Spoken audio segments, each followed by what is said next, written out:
it's almost counterintuitive if you think about it, because again, if you're a struggling business and you're having trouble paying your bills, how can you justify hiring a consultant? Which again, I've done consulting for a number of years, so I've had that discussion with multiple people. I just want to get your take on that. Yeah, on that particular issue, because even when when I'm talking to business owners on the front end, of course, the number one consideration is always going to be cost. But I ask them to consider what their return on investment is going to be. So cost is one thing, but what are you going to get for it? So it's where's the company now and where's it going to be at the end of the engagement? And that's the picture that I try to draw to people to get them to kind of see that benefit. Makes sense. So how does a company know it's in trouble and needs outside help? Like, what's the difference between like a little mild fever and the flu, basically, in terms of like when you need to get somebody in there? Yeah. So, if it's mild flu or fever, generally, they're just gonna continue to do what they're doing, and they'll probably muddle through it. But if they think the situation where they're going to need help is typically you're going to see growing past due payables. You're going to see the availability on their line of credit shrinking, if not going to zero. They may have a looming debt maturity with their lenders that where they don't have a plan to address it. You typically see growing chargebacks due to quality problems from the customers, older aging equipment where there's no plan to fix it. It's constantly breaking down. These are the things that they typically see. Now, for most companies in the middle market, they see all that, they feel all that pain, but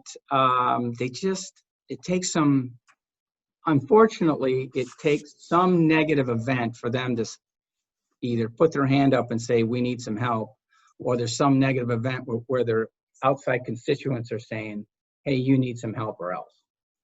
So that's typically the way that goes. People just aren't quick to put up their hand for help. Yeah, that makes sense. And like all of my stuff is about funding. I mean, if you have funding, you can buy yourself out of most problems if you have cash flow, if you have funding. And essentially that's what you're doing, is making sure that there's enough cash involved in going through the cycle of the business that they can maintain operations indefinitely for the most part, right?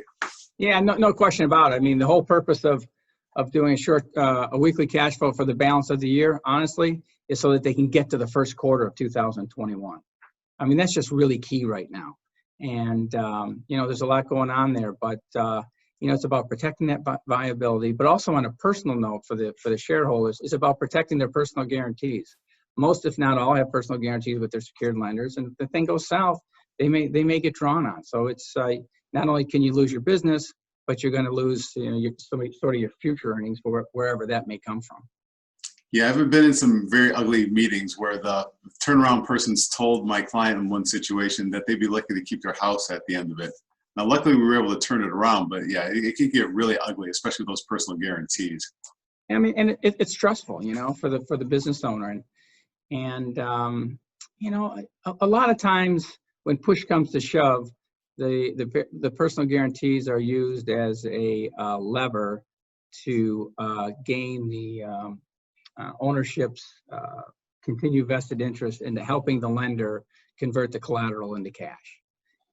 But the reality is, if there's a shortfall, that lender does have the option to go back to the business owner and to solve that shortfall. So it's a stressful point for sure.